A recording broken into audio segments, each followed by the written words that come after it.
En conclusion, je remercie l'État américain qui s'est investi de chair et en os pour le succès de cette formation afin de nous transformer aujourd'hui en formateurs.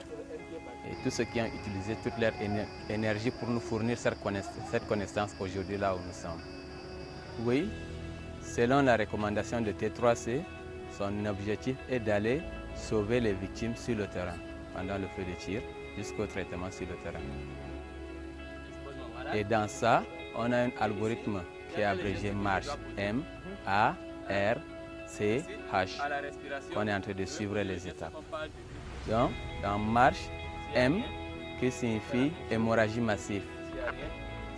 Et dans ce point, c'est aller sauver le patient, notre blessé, sur le feu de tir.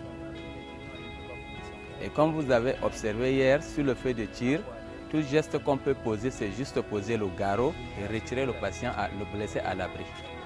Nous allons continuer à faire encore certains gestes pour chercher là les sites où il doit avoir encore des saignements massifs qui peuvent entraîner la mort. C'est le pourquoi vous voyez ces gestes qu'on a posés, on commence à palper avec la main et puis voir. Et l'étape suivante en est qu'on cherche maintenant les voies respiratoires, qui est A.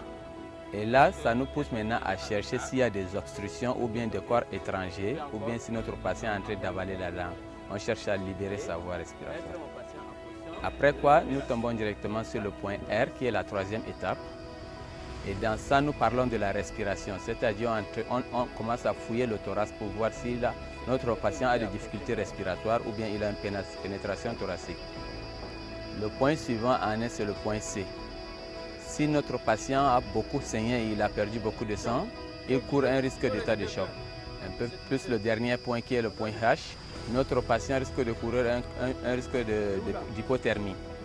C'est le pourquoi il faut chercher maintenant à couvrir notre patient avec les moyens de réchauffage.